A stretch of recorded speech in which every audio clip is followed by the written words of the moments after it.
Hoy vamos a contar una historia en la que el protagonista principal es un brazo de la ONU, que es básicamente una organización que es la UNRWA, que es una organización que se encarga del cuidado de los desplazados palestinos y algunos de otros países del Medio Oriente. Pero antes de entrar en tema, yo quiero primero definir qué es genocidio. Esto es una palabra que no existía hasta hace más de 60 años, después de la Segunda Guerra. Se creó a partir del sustantivo griego genos, que significa raza o pueblo, y del sufijo latino cide, que significa matar. Antes de entrarnos en los eventos actuales, es importante entender qué es básicamente esta organización que les acabo de mencionar, la UNRWA. Esta es una agencia que fue establecida en el 48 para asistir a los refugiados palestinos tras la fundación de Israel. Como ustedes saben, el Estado de Israel, como lo conocemos hoy en día, fue instaurado en 1948. Desde entonces ha proporcionado servicios esenciales como la educación, la atención médica en Gaza, Cisjordania y otros lugares. Recientemente, que es lo que venimos a hablar el día de hoy, Gran Bretaña, Italia, Países Bajos, Finlandia, se unieron a otros países como Estados Unidos, Australia y Canadá para la suspensión de los fondos a esta organización, la UNRWA. Esta decisión sigue las acusaciones que miembros del personal de esta organización estuvieron involucrados en los ataques contra de Hamas contra Israel el pasado 7 de octubre. Ese evento en el que obviamente mataron a miles de personas en Israel, secuestraron a cientos y decenas de personas. Y bueno, aparentemente algunas personas personal de esta organización formaron parte de ese plan maquiavélico. Obviamente esta organización ha respondido abriendo una investigación, cortando vínculos con los empleados implicados. Sin embargo, la agencia ha rechazado acusaciones anteriores y bueno, se define como una entidad puramente humanitaria. La Organización para la Liberación de Palestina y otros grupos han condenado estas acciones. ¿Cuáles acciones específicamente? Las acciones de retirar los fondos. Eso advirtiendo que las consecuencias políticas y humanitarias que significa retirar los fondos de esta organización. Pero bueno, acordemos también que la Organización para la Liberación de Palestina también era una organización que hasta hace un par de décadas era una organización terrorista y llamaba abiertamente la aniquilación de Israel y la liberación de Palestina. Es decir, los asentamientos ocupados. En todo caso, me parece que el final es mucho peor de tener el financiamiento de este brazo humanitario de la ONU que ha venido haciendo su labor social desde hace más de 50 años. Creo que eso era de esperarse que en algún momento hayan infiltrados militantes en sus voluntarios, ya que esta es una organización que se mantiene mantiene en el field, en el campo, trabajando todo el tiempo. De hecho, el portavoz adjunto de la ONU, Fahad Haq, él dijo que cuando se le preguntó sobre este tema, dijo: no estamos respondiendo a la retórica.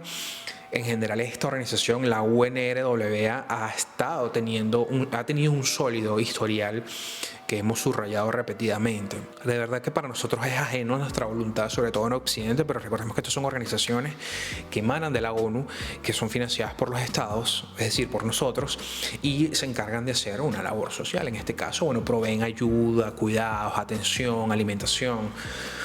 Y señores, recordemos que en Palestina estamos hablando de 3/4 partes desplazados y miles de muertos cuando empezó la guerra contra Hamas. 3/4 partes, o sea, más o menos casi el 75% de la población de Palestina ha sido desplazada a raíz de la guerra. O sea, es demasiado. Todo esto en el contexto de las acusaciones de Sudáfrica de que está cometiendo genocidio con su campaña militar de Gaza. Por eso es que al inicio de este episodio hemos definido de lo que es específicamente un genocidio. Israel continúa este viernes con bombardeos en la Franja de Gaza, mientras Sudáfrica presentó un caso en el máximo tribunal de Naciones Unidas en el que acusa a Israel de genocidio contra los palestinos en Gaza y pidió a la Corte que ordene a Israel suspender sus ataques. Israel rechazó rápidamente la acusación. Un comunicado del Ministerio de Relaciones Exteriores israelí indicó que el caso de Sudáfrica carece de fundamento legal y constituye una vil explotación y abaratamiento del tribunal. El escrito presentado por Sudáfrica ante la Corte Internacional de Justicia alega que los actos y omisiones de Israel son de carácter genocida, ya que se cometen con la intención de destruir a los palestinos de Gaza como parte del grupo nacional, racial y étnico palestino más amplio. Sudáfrica ha sido un abierto opositor de la campaña militar de Israel en Gaza. Muchos ahí, incluido el presidente Cyril Ramaphosa, han comparado las políticas de Israel con respecto a los palestinos en Gaza y Cisjordania con el pasado régimen de segregación racial del apartheid de Sudáfrica. Pidió a la Corte Internacional de Justicia que ordenara a Israel que detuviera inmediatamente esta guerra, alegando que se habían violado la Convención de Delito del Genocidio después del 48, redactada después de la Segunda Guerra Mundial. Todo esto vino después, evidentemente, de la instalación del Estado de Israel. Por supuesto, desde Latinoamérica hasta Colombia y Brasil impulsan esta denuncia, y si estuviese Chávez probablemente lo hubiese hecho también, y no sé si Maduro lo hubiese hecho o lo ha hecho también, pero yo sí sé que estos son países que están evidentemente en una constante posición contra Israel. Sin embargo, fue apenas hasta hace 2 días desde que estoy grabando este episodio, que estamos a 28 de enero, que se dio pues la respuesta ante esta denuncia, y que básicamente la Corte estableció 6 medidas para impedir estos actos genocidas. A pesar de que la Corte Internacional de Justicia no ordenó a Israel detener las acciones militares en Gaza, dijo que la población del territorio estaba en serio riesgo de sufrir daños irreparables y exigió a Israel tomar medidas provisionales para evitar que después esa situación empeore y asegurar que todos sus soldados no violen la Convención del Genocidio. Pues, entre las medidas, que bueno, son 6 y yo las he leído, pues son cortas. Corta no fue la denuncia que hizo Sudáfrica, fue prácticamente un libro de 78 páginas, 70 y pico de páginas, en el que explica por qué lo que está haciendo Israel es genocidio. En el caso de la Corte Penal Internacional fue mucho más corto, fueron 6 medidas en las que básicamente dicen que Israel tiene que asegurarse de no cometerlo, básicamente.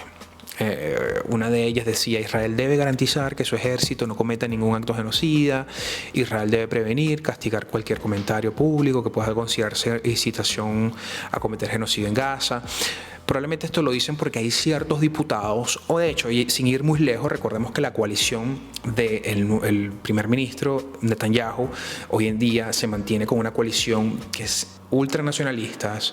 Este tipo de dirigentes apelan pues a que se siga estableciendo asentamientos en Cisjordania. O sea, no es precisamente la coalición política que necesitas en este momento de la guerra. Eso es lo que quiero explicar.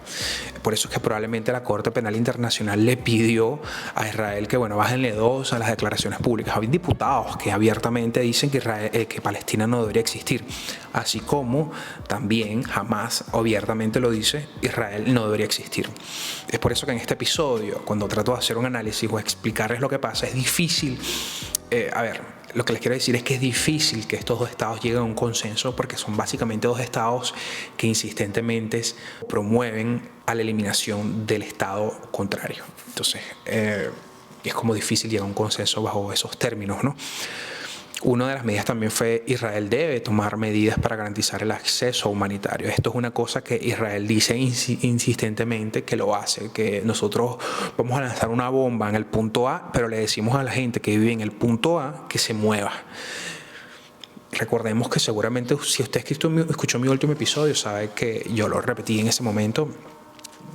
Todos los asentamientos militares, o la gran mayoría de los asentamientos militares que tiene Hamas, que es un partido político, recuerden, que ganó en la Franja de Gaza, todos los asentamientos o casi todos están debajo de hospitales. No sé si de escuelas, pero creo que están debajo de hospitales y escuelas.